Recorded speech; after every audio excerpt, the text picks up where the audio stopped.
and gentlemen, to open this, and because I couldn't rely upon you all still having a drink after 30 minutes of speeches, we'll actually start the ceremony with a toast. So ladies and gentlemen, can you please stand? That's my drink. And so ladies and gentlemen, to Rod, and to a great friend. Thank you so much. Will you please be seated? Rodney David Taylor, adored husband of Kim, loving father and father-in-law of Shannon and Jack, GPAR of our beautiful little Ella, son of Len and Dot, both deceased, son-in-law of Kay and PC, deceased. PC deceased, Kay is here, thank you. Loving stepbrother to Broden, Jess, Ebony and Matt, stepfather, sorry. Loved brother and brother-in-law of Brendan and Kerry, Pete and Amber. Uncle to Justin, Ruby and Sage. And I also welcome a number of cousins of Rod's, including Kent Taylor, to whom Rod was very close and from whom you will hear later. The family are absolutely delighted and completely knocked out about the attendance here today, that so many of you have been able to join them today to honour Rod. So we're here today to celebrate Rod, a man who was creative, curious, loving, comical, romantic, colourful, a trailblazer, a man who loved to chat and who could strike up a conversation with anybody, importantly a man who cared so much about so many people and who had an energetic and upbeat demeanour with a passion for life, and that it be led to the fullest. And that, of course, is just some of Rod's qualities. Doubtless you will think of others. So if there was any doubt about these, we only have to look around us today to know how many people have impacted and have been impacted by Rod in his full life. And there have been many, many apologies from friends all around Australia. As you celebrate the life of Rod, it's important that you also recognise the natural grief that you are experiencing. And this time that you spend together today is to remember Rod and to allow your emotions to surface and be expressed in words, in tears, in laughter, in reflection, or in whatever way is meaningful for each of you. When we lose someone dear to us, the hurt and pain can be almost unbearable. And yet somehow, given time, we seem to get through it. And I believe that the pain we feel bears witness to the depths of our love. We have all loved Rod, and we will never forget him.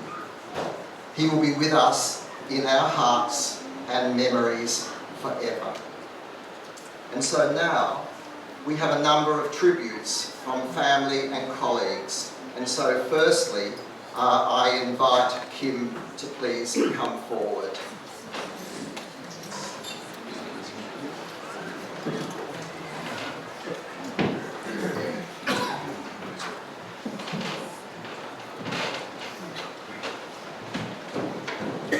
Not sure how this is going to go, but we'll do our best shot. It's so humbling to see so many beautiful family, friends and colleagues with us here today. I know Rod would be thrilled to know that you're all here today to honour his amazing life. However, I think he'd be quite disappointed that he couldn't actually join us. But I'm sure we will feel his presence today and forever into the future. Thank you for making the time and effort to be here, as I know many of you have travelled long distances, had flight delays, like my best friend, and you know it's just great that you can come here to celebrate Rod's adventurous life. Excuse me. Rod and I met in Launceston in 1982 when we were both completing our final year of fine arts studies, both majoring in graphic design. We enjoyed studying together and became quite competitive, working on different projects, competitions, and spent many hours doing photo shoots, drafting up different advertising campaigns and studying projects. During the following years, we bumped into each other on a number of occasions, quite often at different awards events that we were both attending for work. Another time that comes to mind when I was dining with my darling friend Linny Bird, and there's many of her friends in the room. Linny and I were sitting at the Thai Imperial Restaurant in Devonport. On the deck, in the sun, wine in hand of course, suddenly this loud motorbike pulled up out front, and who should look up and wave and invite himself to lunch? Yes, Rod, who was living in Hobart at the time and visiting Devonport.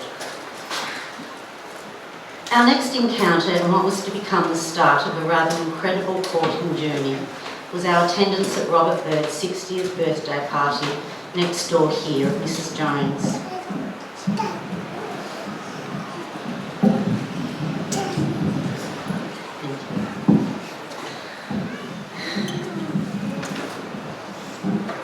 We were seated together and had an amazing night of celebrations for Robbie, and many hilarious and entertaining conversations with Rod were had.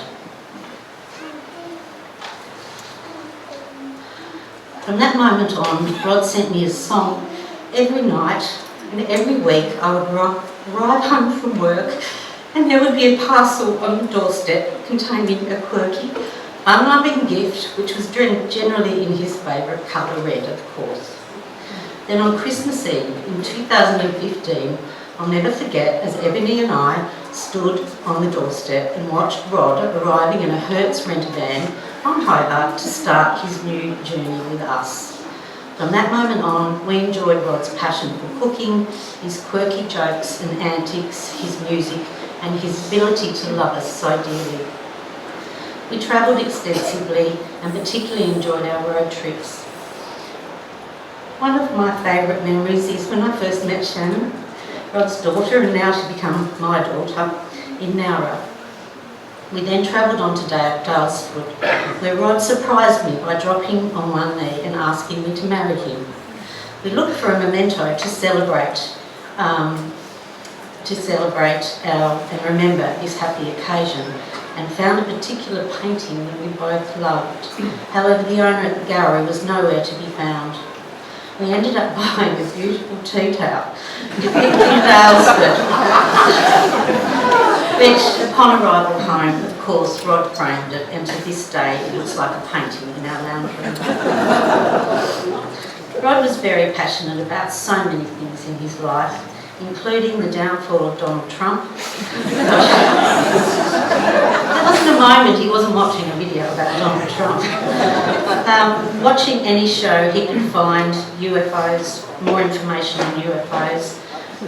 I'll just stand for a minute. Researching his family history, including finding out that he was related to Jesus, as only Rod could have. Quite amused us all. Rod loved to shop, such a girl's best friend, go to art exhibitions, eat out, ride his motorbike, watch motorbike races, read fiction, and thoroughly enjoyed his voluntary role at the Devonport Art Gallery, where he was currently digitising the entire Robertson photo collection. Rod loved a good project, and some of the ones that come to mind include in 2020, when Mum, Ebony and I took Dad, PC, to Melbourne for medical treatment, Rod decided to give Ebony a new kitchen in her apartment downstairs. Upon our return, of course, there was a new kitchen, and Ebony was beautifully surprised to find a fabulous, fully decked out kitchen in bright colours. Also during the pandemic, Rod worked with a builder and created Taylor's Garden Bar, and built an amazing raised garden in our backyard, taking up the majority of the backyard, and one of my dear friends refers to it as a helicopter pad, and teaching himself to grow vegetables to complement his amazing cooking skills. The garden bar, of course, also converts into an outdoor eating area where we enjoyed many fabulous meals cooked by Rod and in the company of family and friends. Rod was passionate, caring and a loving father and stepfather to our children, and he was elated when Shannon decided to return to Tassie from Sydney. And further delighted a little bit later on to learn that Shannon and Jack were expecting a child. And little Ella's behaving so well.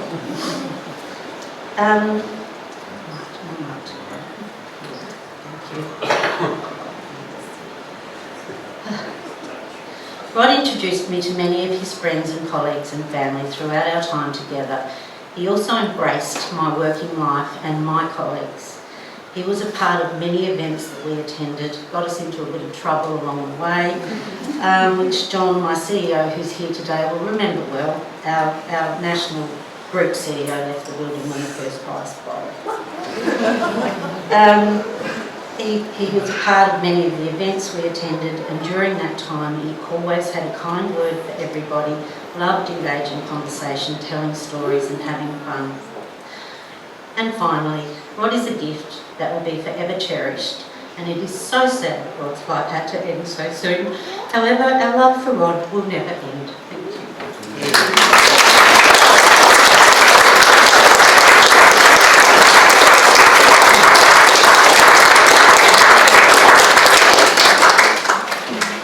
Thank you so much, Kim, for those wonderful words.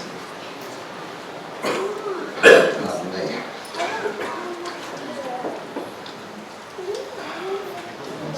Too many pages.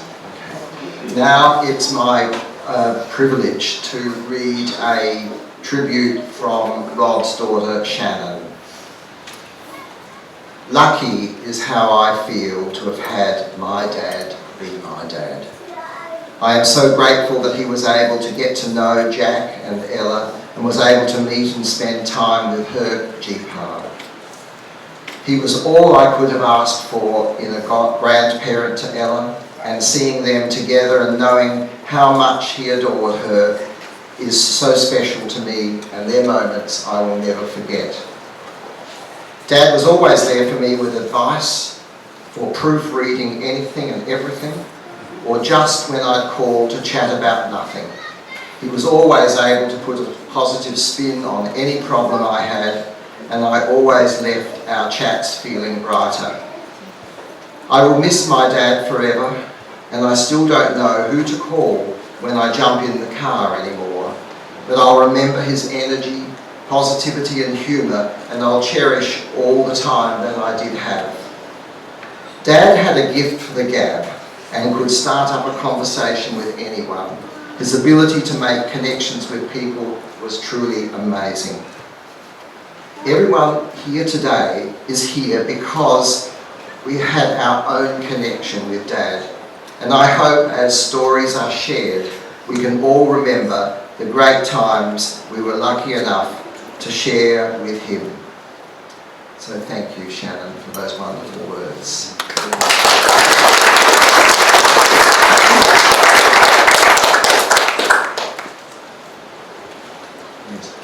There's people still outside the door. Please, can you come in? We'll try and make some room for you inside.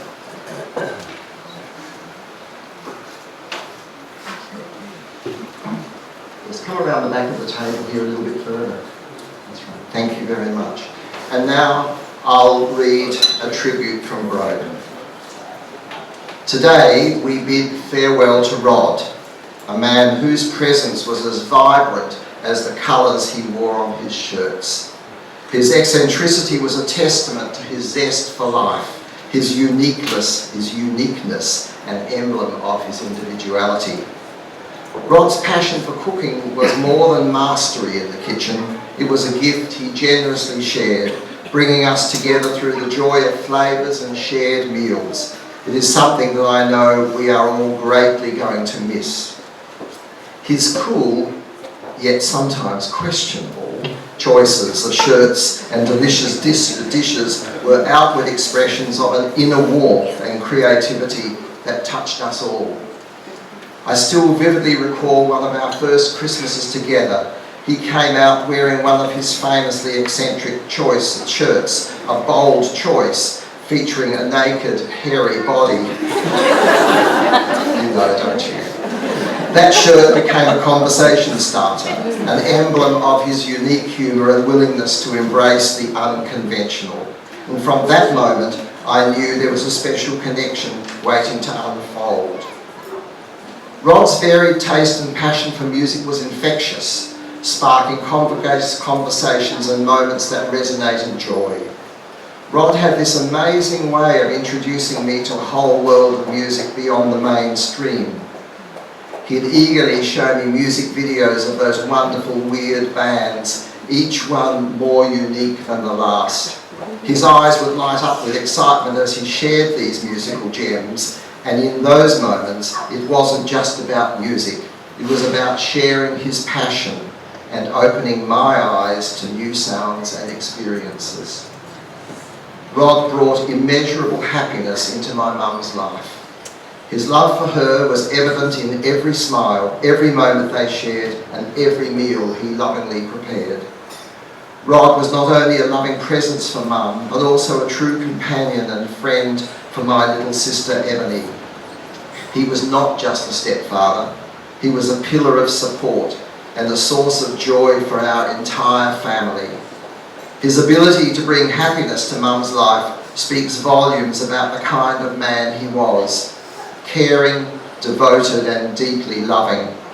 He leaves behind a legacy of love and happiness that will forever resonate in our hearts.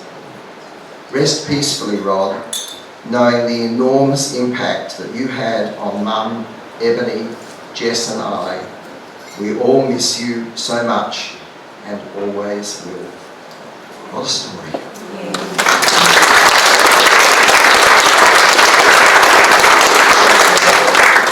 And finally, in this section, hearing from me, is to read a short tribute from Kay.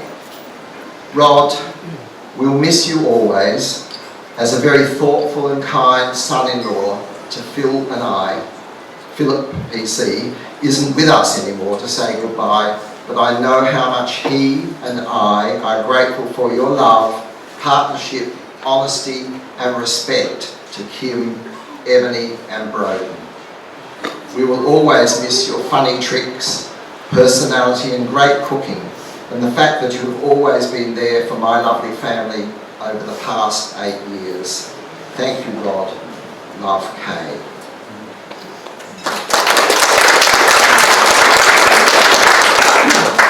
And so now I invite Rod's brother Brendan to come up and speak with you.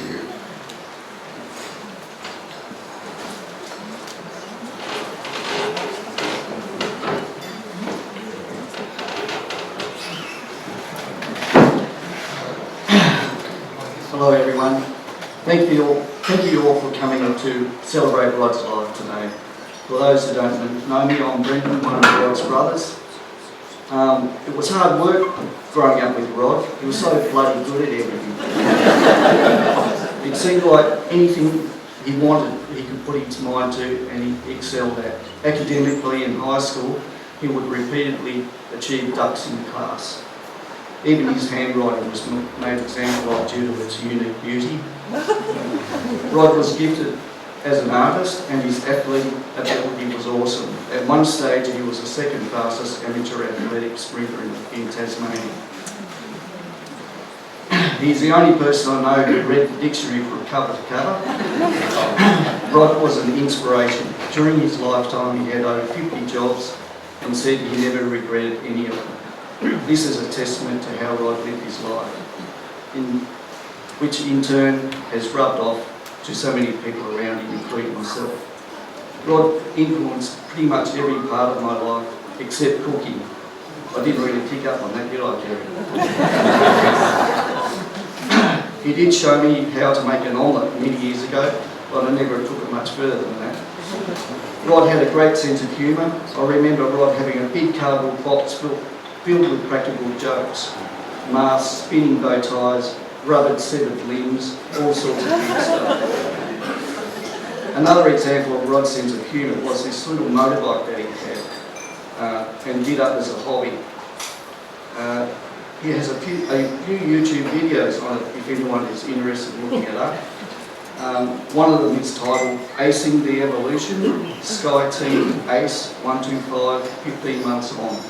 and features all the crazy things he did with this little bike.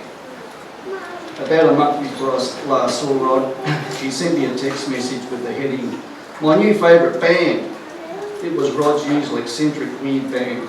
I think Rod would find the irony of the band very funny, as they are called the Cardiacs.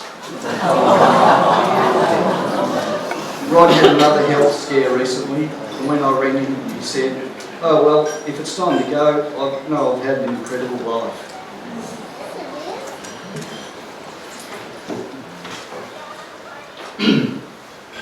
The test came back negative. Rod's statement speaks volumes. "You'll be missed by many people, Rod.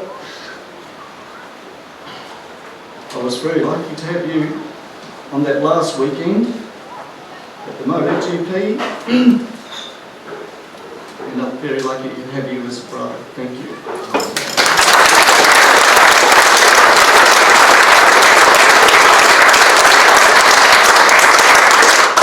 Thanks, Brendan. And now I invite Kent Taylor, Rod's cousin, to come up and speak about Shannon and their family life.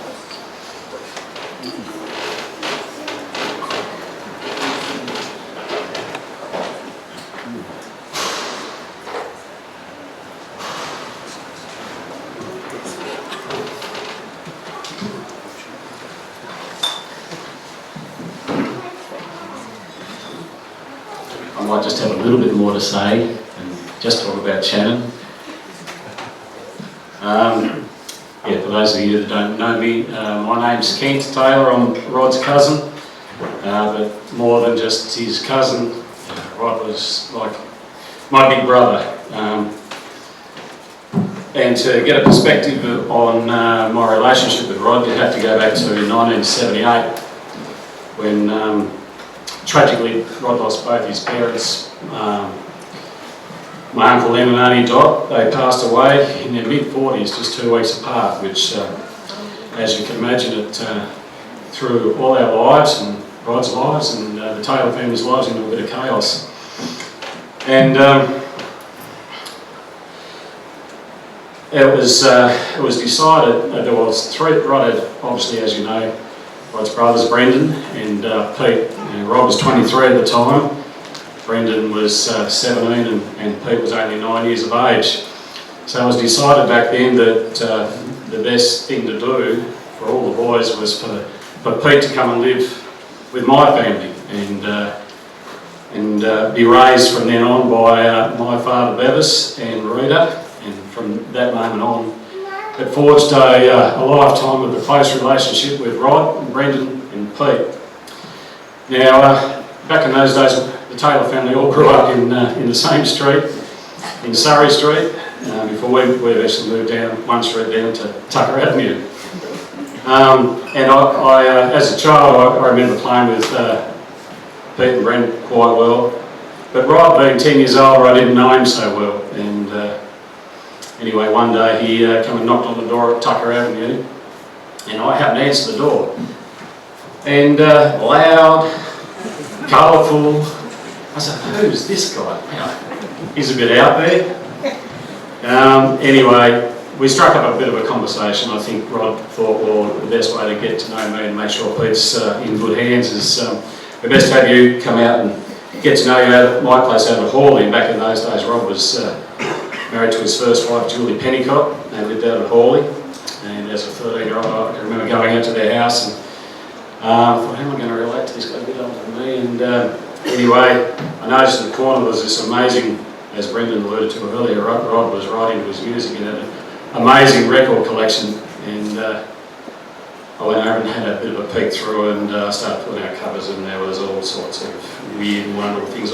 Every genre you think of, there was punk, rockabilly, artists like Link Ray, Robert Gordon, the Cramps, and the list just went on and on and on. And the covers, I pull out the covers and I think some of the coolest things I've ever seen. And you know, you'd swear Rod would have drawn it or painted it, or was just his personality.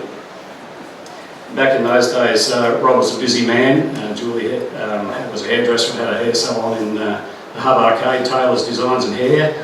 I think Rod washed a lot of towels, and he also had his little graphic design business in North Fenton Street.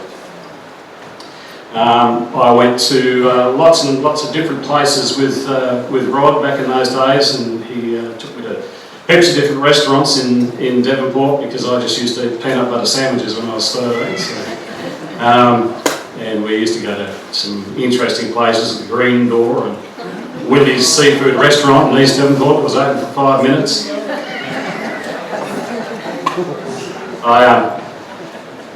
After Rod passed away, I received many text messages, but one come from a friend of mine, Tony Byrne.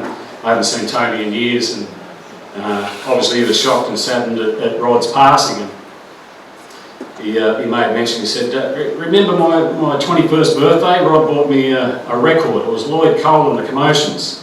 He said, guess what? He said, I'm going to see them next week.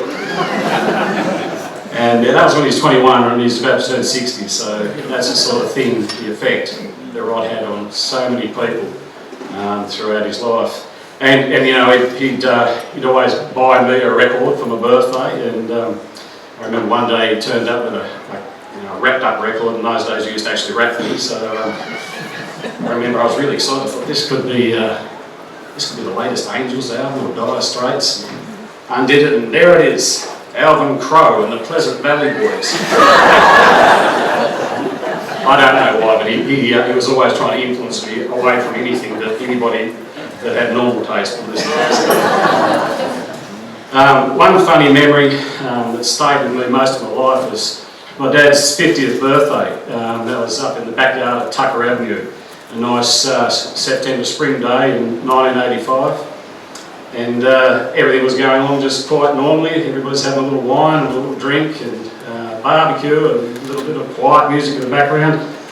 And then Rod turned up. Rod turned up with a pet.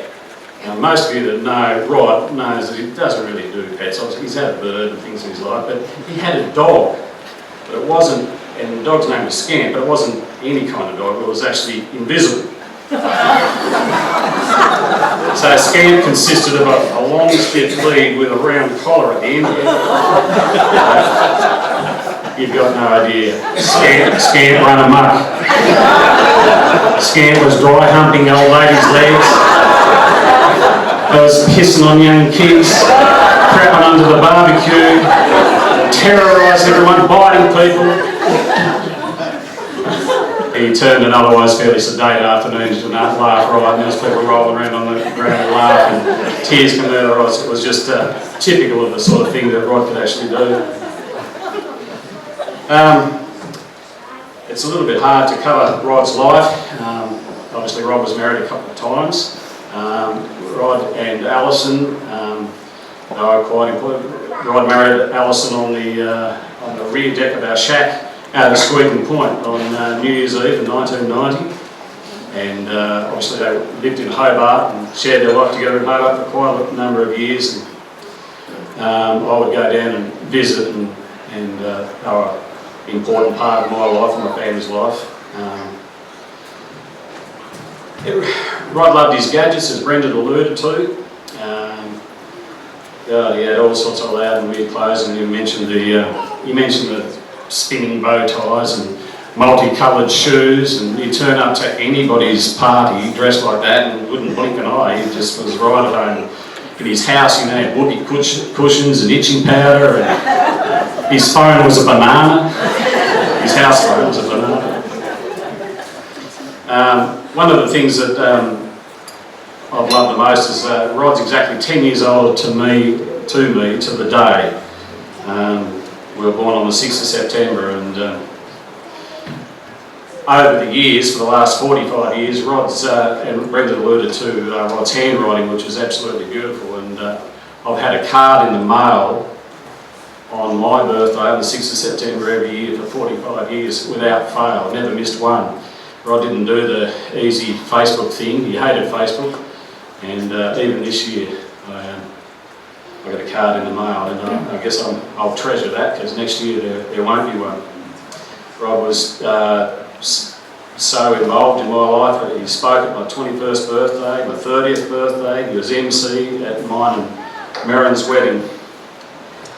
We shared a love for motorcycles. I used to ride mine in the dirt. He was on the road until later on I ventured out onto the road, and only a couple of years ago we We had a big ride around, right down the east coast. It was a wonderful day. And another great memory was the fact that a few years ago I got to go to the Phillip Island Grand Prix with my cousin Brandon Rod, and that was a wonderful memory. Rod has the most amazing school friends, and he can talk to me, and most of you will understand this, but Rod would talk to you about his school days, and it was like he'd take you back there, and it was like he was there. He remembered every little thing, brothers and mischief and all the things that they got up to, and they're still having school reunions and they're pushing 70. I mean, that must have been a hell of a group of people at St Brendan's back in the late 60s. And the quality of people in Rod's life that I've met over the last 40 years has been outstanding. He was, like Brendan said, he was a curious individual that would take the time to get to know everyone. He didn't suffer fools all that much, but he just would remember people's unique characters and differences, and he was inclusive. He introduced me to the most wild, unique people, hippies, all sorts of people that were the absolute best people, and I reckon there's a fair majority of them here today. One of Rod's greatest achievements in his life was the birth of his daughter Shannon. I know she came along a little bit later in his life, and he absolutely adored her.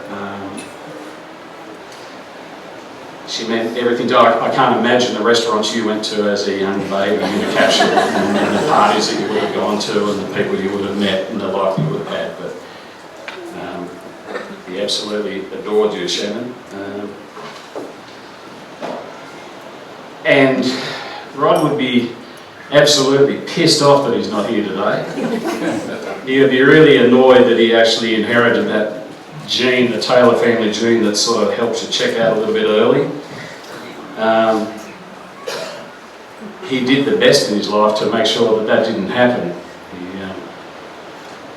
He made sure he ate well, he kept up with his visits to doctors. He absolutely despised cigarette smoking, which was a problem in my family because everybody smoked. He really looked after himself, but anyway, good thing he packed it all in and he lived a life at 100 mile an hour. And those that were his family and friends, we all benefited from that. Rod's love for Kim is immense. And that's another part that makes us so sad that he's not with us. He was really happy and content with his life. His love for Ebony and Broden was fantastic, and I know he forged a special relationship with Ebony. He did the best of himself, and he created a nice, warm, loving family home life. He cooked special meals for Ebony. I think that's about covered most things. Oh no, there's one other thing. After I passed away, we did have a bit of a gathering. We got together, and I was having a word with Peter Lord, and Peter was telling me, and I hope he doesn't mind me saying, that he's had a tough time, and he told me he's gone through his dark winter of chemo treatment. And he mentioned to me that Rod was coming and visiting 2 or 3 or 4, or I just never knew when he was going to turn up. He was there all the time. And he told me that he probably wouldn't be here today if it wasn't for Rod and the company that gave him, and the talking of family trees and telling Pete all about his family. And that gives me some comfort that Rod could pass the baton on to Pete. We could have him a bit longer in our lives. I'm just so rapt to see everybody that was close to Rod in attendance here today. It would mean the world to him. Thank you.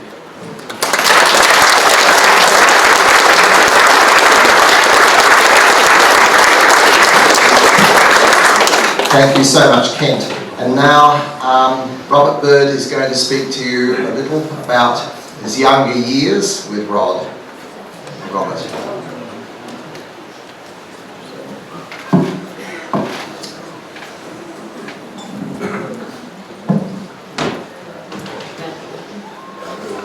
I brought socks, by the way, too. Birthday present. I'm one of the blokes that was at... Is that low enough? Low enough? All right, thanks. I'm one of the blokes that was one of his schoolmates from all those years. And a few of the guys in the classroom, in the room here today, are friends of Rod's for 60 years. Bear with me. November 1971, St Brendan's a college run by, for those people who don't know, run by Christian Brothers here in Devonport, witnessed their grade 10 schools graduating, or the class graduating. We're a tight bunch, approximately about over 30 kids completing their secondary school education. We'd established some enduring friendships, attained high scholastic and sporting achievements. We had a few exceptional individuals. One was Rodney David Taylor. This blonde-haired kid, he arrived from Werribee in Victoria, about grade 4. He made friends immediately. You know, when there's new kids in the class, they're ostracised for a while, you give them the flick. Probably after a year or two, you might let them in. He was there straight away. And as Brendan alluded to, he had these beautiful writing skills. We were all called cursive taught. You know, this guy comes in Victoria and he won over the girls straight away. And these characters and his writings, his drawings he had, he was amazing. Like he was different. And we were all envious of him.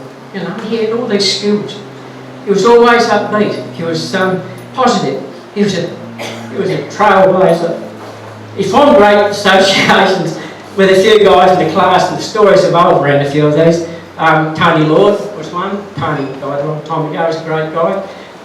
Wayne Clement, Greg Kirsten. There's heaps of them in the classroom. Everyone was his friend. He had no enemies, no nothing. And as the theme was before, Rod was everybody's friend. We just loved him. But he gave us some unforgettable experiences and memories. I remember in grade 10, I was a bit of a follower, but anyhow, the Gregs, the Houstons of the world, Rod Taylor's and them, and they, all of a sudden they're getting into seances. And I was listening and I thought, geez, I wouldn't mind being a part of this. Anyhow, they talk about these seances, they go down to Lordie's house, 10 Gun Street in Devonport, and out the back they had this separate room. And I thought, oh, I'll go along here. They've been doing them for ages.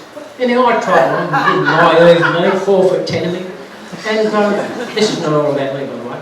I went along there, they had this beautiful room, separate room. It was black. Yes, it was dark. There's the one little candle in the corner. There's a seance board in the middle. There's the glass there, and I'm going, Jesus. Anyhow, they got there, and everybody's got their, I don't know how seances go, but everyone's got their finger on this glass. And they say, don't push it, don't push it. I won't push it. Anyhow, they kept on telling me, I was stuck here. They were telling me that this ghost kept coming back. I can't remember his name. Let's say Rod, for example. And he kept coming back, and he said, we made him angry last time. Yeah, all right. Anyhow, he said, the glass goes off the table. We don't know what's going to happen. Anyhow, someone was pushing the glass, probably bloody Taylor. Anyhow, they're pushing this glass around, and straight off the thing. And everyone jumps up, I jumped up, this is Gun Street, I jumped down to Gun Street, flew up Stewart Street, and this is 10 o'clock on Sunday night, and I didn't return, I'll tell you that. We had a school trip in 1970, up at St Brendan's. There was about, there wasn't many of us, there was only 30 odd kids in each class, but we went with the grade 10s, we were the grade 9s. And the usual suspects going, Rod Taylor, of course. And we went to Melbourne, Sydney, and Canberra. In Sydney, they put us at King's Cross. Yeah, the boys get there. Bloody Taylor, I'll put that to the effects that we're talking about. Right, he gets in, and he looks out over there, and he says, hey, and he says, Pink Pussycats over the road. I don't know if you guys know Pink Pussycat. In those days, it was a place of iniquity. It was sort of a strip place and all those other things that happened there. I haven't been in one. But he said, we've got to go. And he looked at me and he said, we've got to go. And he looked at, I looked pretty too young then. But he got there, and all of a sudden, the guys I mentioned before, they said, we've got this. They're 15 years old, by the way, 15. You've got to be 21 to get in these places. So anyhow, they got there, and they had a little bit of facial fear happening. So anyhow, they decided to go over there, sure enough. They convinced the bouncers, and they went 21 years old, they went to the strip show. They would tell us the last next 2 or 3 days what happened in there. So he was an air division. Rob at 15 decided he needs to drive the skills. So anyhow, his good mate Greg Houston, they go down to Greg Houston's place, and Greg's dad and his mum, they used to go to the Don Dance in those days. Anyhow, and Greg's dad would leave the car there to go somewhere else. Anyhow, they decided to pinch old Greg's dad's car, Don, anyhow, pinch his car. So what they do is, they get his car, they drive it all over Devonport on the Saturday night, probably get Bill Lane, throw him in the back of the car, they go out for a drive. He had the mandatory burnout out at Merecroft Park over here, and they bring it back. And they meticulously put this car back in the garage, exactly where it was. Move the seats were just the same, everything was the same. They always got home there just before the parents got home. They got away with this a couple of times. Anyhow, Greg and Rod were around here one day, and Don said to me, listen, he says, I'm a bit worried about you bloke, someone's been driving my car. I don't know about that. Oh, yeah. And he said, I catch the buggers because he caught them out, because each time he went out, he marked the petrol meter, the gauge on it. But they didn't fill that up. They did everything else, but then they'd find another way of learning how to drive a car. In 1970-71, when we were just about finished, we were very precious about our hair. And Rod was always precious about his hair. And at those days there, we used to have, you couldn't have it over your ears. And our brother Stuart, our principal, lovely man, he said, no, you've got to keep it above your ears. And Rod took it on himself to go to the principal and said, listen, times are changing. We need to get our hair a bit longer. All right. Brother Stuart said, no. And he gave them all $2, and about 4 or 5 of them, all $2 each. And now, we didn't say that, Rob. But he said, go off, find a hairdresser, and don't come back till you get your hair cut. So he gave them all $2 each. So Rod said, oh, all right. So they all went down to Houston's place, cut each other's hair, popped the $2 and went back to school. that was his entrepreneurial skills. Up at St Brendan's, being a Catholic school, you used to have the old Mass, used to have a church service. This is a big Catholic call it, Mass. Anyhow, he used to have a church service, and the chapel down there was too small. It could only fit 8 people down there. We had 30 in the class. So Rod took took responsibility on his own shoulders to get 3 or 4 of us to go down to the little chapel, and we bring all the stuff up to the classroom. And this involved the robes, the communion, the chalices, and a bottle of wine. So, but anyhow, we go down there, and that was his job, was to be responsible for the wine. But he had to taste it to make sure it had it or not. So that meant probably about 3 swigs of 4 of us to go to test it, to take it back up to have the Mass in the classrooms. I thank Rod, because that was my introduction to alcohol. I was quite wrapped in it. The ironic part about this was when at the end of the school celebration or our graduation dinner, guess who had to give a speech to the chaplain to thank him for all his services through the year? This old brother, Father Pennyworth he was. It was dawned upon Rod to go up there and thank him for his service. And here's Rod Taylor going up there looking very serious and honest. And he was the one that was flowing his grog off him. Didn't know. Rod was a fashion guru, as you know. And this is where it all started. There was nothing strange for Rod to go out and about, 15, 16-year-old bloke, with purple strides, yellow or green shirt. He used to have those red rimmed glasses there for a while, and odd coloured socks, and that's how he looked. And he was wrapped, and that blonde hair flowing around him. So anyhow, he was going, he was quite happy himself, but it all of a sudden attracted the interest of the Phoebe gang. And the Phoebe gang were notorious in Devon. They were Hamwood blokes, and they were from down Madden Crescent near Roostons. And there was Enrights and the Phoebes and Boomers and all that. They were too tough for us. Anyhow, they chased them all over Devonport, this Phoebe gang. But the boys were getting sick of them. Then one night, they chased them. One day, they chased them down to Bill Lane's place, down to Malunga, down at Victoria Parade. Anyhow, the boys raced into the house there. Phoebes were chasing them. They didn't allow for Mrs. Lane. Mrs. Lane, Pauline Lane, she's 4'10". She got there, she stopped him, she told the Phoebes to bugger off. and they never come back. And the 3 or 4 blokes, they just slightly crawled out from all under the beds. As Brendan mentioned before, Rod was a gifted runner. Jesus, he could run. Like, no one would get near him. He shut up, he was struggling to catch up with him, but he was brilliant. Like, he had this high running stance with his legs, but no one would get near him. And as Brendan said, Kent said, he was basically a state champion. He didn't want, he was very close to it. He also played football. So he looked like, he ran like a gazelle, but kicked like a camel. Or a giraffe. Like he'd get there, he'd race, he'd get the ball, he'd get it, and he'd go for a bounce, and the ball would go behind him. Then he was quick enough to run around and get it, and then kick it somewhere else. Well, he didn't go to play, he had to kick it way up there, he had to stand underneath it. Grade 10, he had 2 loves.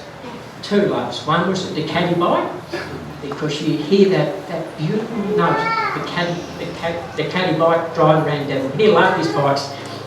The other one was girls. He discovered girls a bit before that though, but he's starting to get serious now. He had the blonde hair, the good looks, the talent, the personality, how could you lose? So now he's always up at Janet Sue Matthews' house.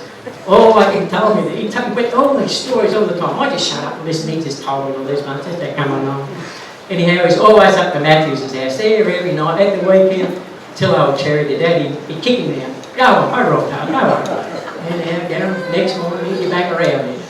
And he was, he loved that sort of stuff. And most of the girls in grade at Shaw College, then that was at neighbouring college, we had the girls, we had the boys and some renters. We had his sights on most of them. Colette, yeah, she was one of them. And everyone was in his sights. Finally, an idea happened about 2007. Bill Lane was telling me that we had a bit of a, he said, let's start talking about a reunion. And yeah, Bill said to Rod, you know, how about we have a reunion? And it was 37 years since we left school. Well, that's not a bad thing. 37, not 30, not 40, 37, no lose. Anyhow, we had it. Rod Taylor took over. Well, what a magnificent event. He had all the ideas, the format, the theme. He even recruited one of our old brothers, one of our old teachers, lovely brother Mike Brady, to attend. So I reckon all the other teachers, if you had to sit back of us back in 1971, well, Rod in particular anyway. But he managed to procure classmates from Germany, from Singapore, and or Hong Kong, from every state in Australia come across. He arranged all the get-together drinks, a walk through the college next day, reminiscing the past. There's even some still old classrooms there that were still the same. A themed dinner at the local restaurant, barbecue the next day. You know, we had a few counter meals. It was lovely. You know, he forgot. Nothing was missed. It was the Taylor touch. It was typical of Rod. It started on the Friday afternoon and finished on Monday night. We included Monday night because Lane and Brother Brady, they had to go back on the plane to Melbourne, but they missed the plane, so they had to look after them a bit longer. The principal of St Brendan's, Frank Rice, is a nice guy too. He said to me, he watched what happened, what transpired over the weekend. He said he'd never, ever seen a reunion. That was what happened. He said, I've never seen nothing like this. He said, you guys know how to do it. You covered everything, you covered it. Everybody loved to catch up with everyone. And I said, there was only one thing about that, Frank. And he said, what's that? I said, we had a Rod Taylor. We had a Rod Taylor. He did a lot. There was a couple of guys in the room here. We were part of the committee though, but we just did what Rod said, and it was perfect. As you can gather, Rod leaves a beautiful, everlasting memory of all his classmates. He was everybody's friend, and we're the lucky ones to be rewarded with his colourful memories. That's about it. One more thing. One more thing. At Bloody Taylor, he was famous for that fog-on noise. Do you guys remember that one? I don't know. He used to get, I'm going to do it, I don't know where he used to go. So there you go, that was the last one we hear. But he did that for about 50 years. So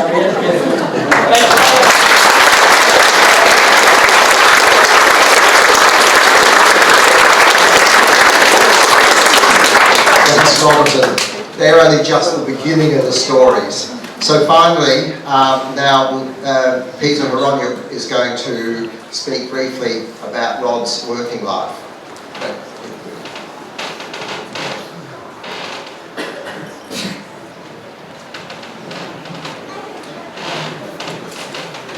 A lot's already been covered, so I'll try and be brief, but I just want to, you probably heard what a talented man he was, and professionally in his career he was quite exceptional. He was a really good creative thinker, he was a marketing strategist, he was a great writer, an illustrator, and as you've all heard, he was a masterful storyteller, absolute masterful. He was an extrovert and a pacifist at the same time. He encouraged and motivated others and freely gave up his time for the common good. Now, don't get me wrong, as you've all heard, he was as silly as a 2-bob watch. And if I can just elaborate a little bit. Rod and I first met in the late 80s. Our career paths crossed when he was working for a rival advertising agency called Banks Payton. He left there in '91 to become an advertising manager for the Aberfeldy Liquor Group, which is highly appropriate. But it wasn't until 1993 when I got to properly know Rod, when he joined Hydro and then went on to, which turned into Aurora, and he became a client. I liked him straight away. A bloke that has a rubber chicken hanging off his computer can't be all that bad, I figured. Now, over the next 17 years, we worked together to create some very memorable and award-winning campaigns, and a lot of the people in the room who participated in all that had a lot to do with it. As a brand manager, he encouraged free thinking. He championed creativity because obviously he was a creative himself, and a lot of that often, and I say often, happened over a long lunch. And some of the more portly members of his, where's Peter Damon? Were lucky participants of those lunches. It would be rare for a day to go by without a stupid meme, or before we had memes, I don't know what they were, but a stupid meme or silly joke popping up in the emails from Rod every day. He was a talented illustrator. He was an impressionist. His Chad Morgan illustrations, for those that heard those, were very impressive. And as a little side hustle, he used to do chalkboard art for pubs and restaurants around town. Yes, he loved Italian motorcycles. He loved his family very much. He used to talk about each other. He once gave me a very special present for my birthday one year. It was a brown shoelace, not a pair, just one. Because he said you never know when it might come in handy. But every now and then we'd get him back in the agency. He made the mistake of sending me a picture of his colon, which he got during colonoscopy. And so we turned it into a birthday card for him. And I can still picture the looks on people's faces when they were signing the card. They're looking at this and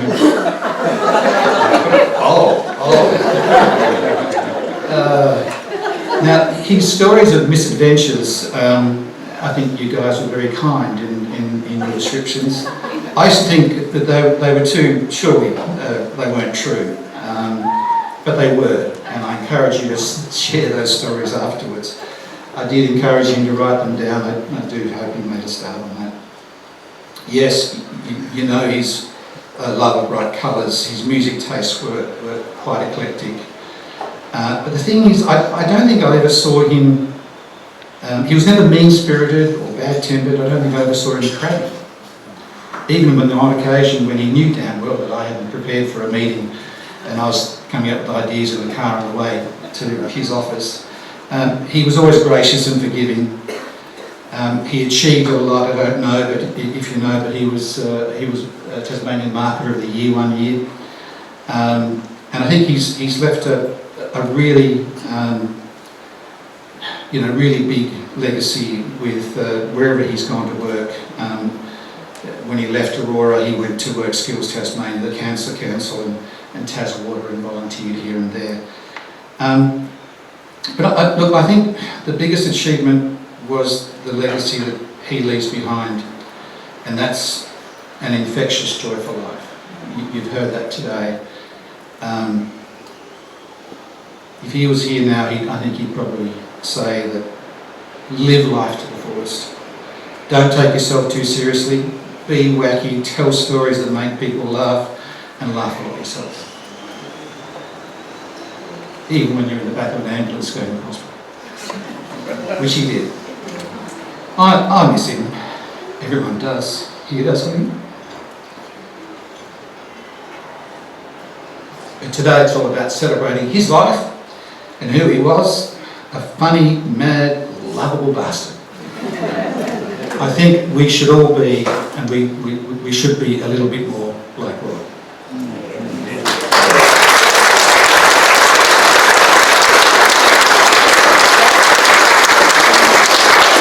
Thanks, Peter. Now, finally, I would like to read of these bits and pieces. There's some slides, but we won't be much longer. You're doing very well without the drinks. Finally, I'm reading a little tribute from the Italian Motorcycle Club, and Kerry and Paul Dixon were to be here today, and sadly an event has intervened and prevented them from being here. Rod joined the IMC in September 2000. Within the blink of an eye, he had become instrumental with the committee, organising events and maintaining a very high level of humour and engagement with the club members and club activities. Remember the cryptic rides, the Get Lost or Get Famous, the Christmas parties with the various quizzes, including the unforgettable Pick Your Nose competition. How typical Taylor. Rod had many roles in the club over the last 23 years as editor of the magazine, public officer of the club, and then president in 2008 to 2010. Rod, along with his daughter Shannon, attended the Ducati Desmo Owners World Club World Presidents Meeting in Spain in October 2008. And he was honoured with the title of Life Member in March 2010, recognising his personal contribution he had made to the running of the club. Whilst he was the editor, we all eagerly awaited for the newsletters to arrive by mail to read the pages instilled with Rod's humour. They were hilarious and cheeky, but Rod could get away with it. We've lost a very engaging, colourful and vivacious person whom we all miss greatly. Legends never die. R.I.P. Rod. And now, friends, the family have put together a short collection of photos chosen from approximately 10,000 photos that Kim has been trying to sort through. And then, following that, just a short period of silence. And I invite you to reflect on your own memories of Rod. Some of you may wish to say a small prayer for him, but whatever you choose, this is your moment for reflection and thanksgiving.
Love is the river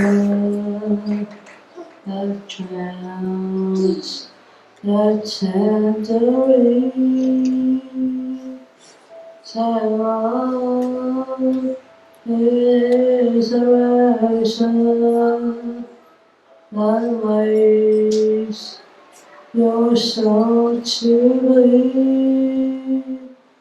So love is the hunger and endless agony. Oh, so love is the power and you. It's always saved.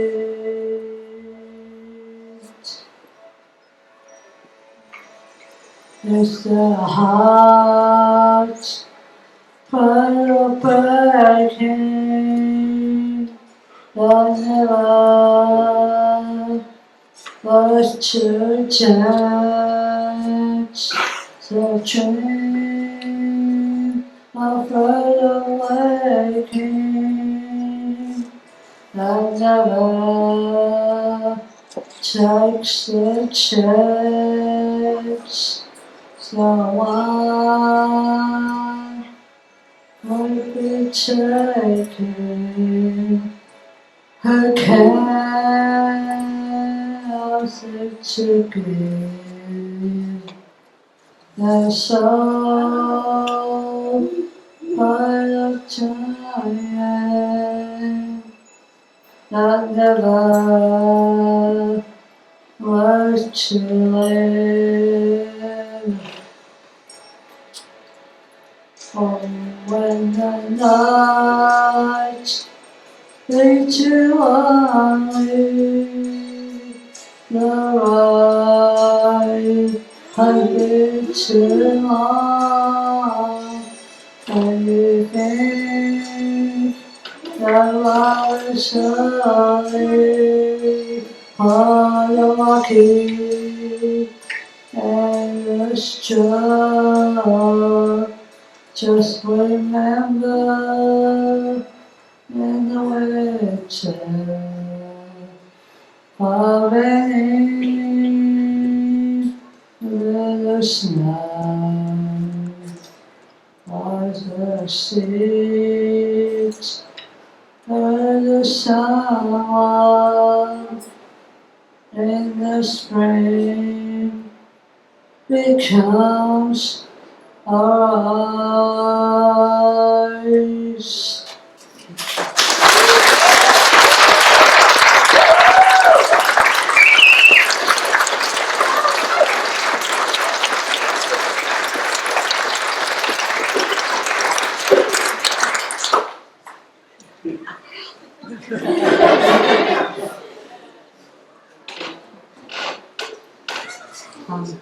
All those pictures is also my best friend. He calls me Butthole. He calls me Bud, and he calls me also he calls me Bye. He's a basic coach. He danced with me.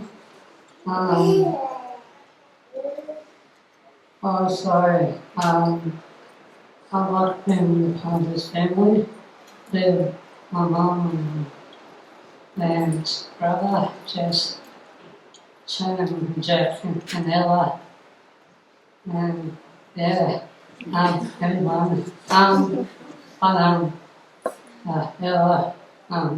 is a great girl, and I hope that she'll come and answer when that's a chance.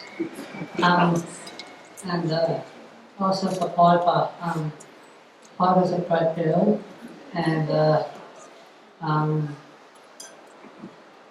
so yeah, she's a great girl. Yeah.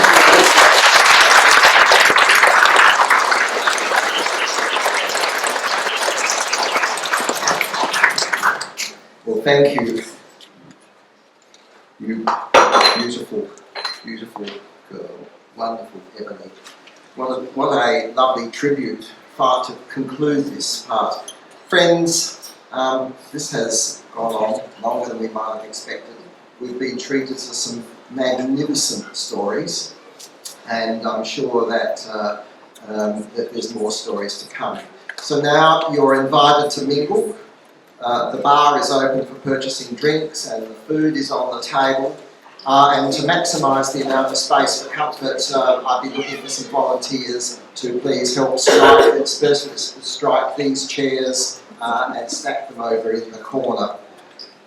Though there will be some chairs that people need to sit. So once again, on behalf of Kim and all of Rod's family, and thank you for your attendance. And now is the opportunity for you to get on with all the gossip and war stories, and I can see that you can't wait. So thank you and good afternoon.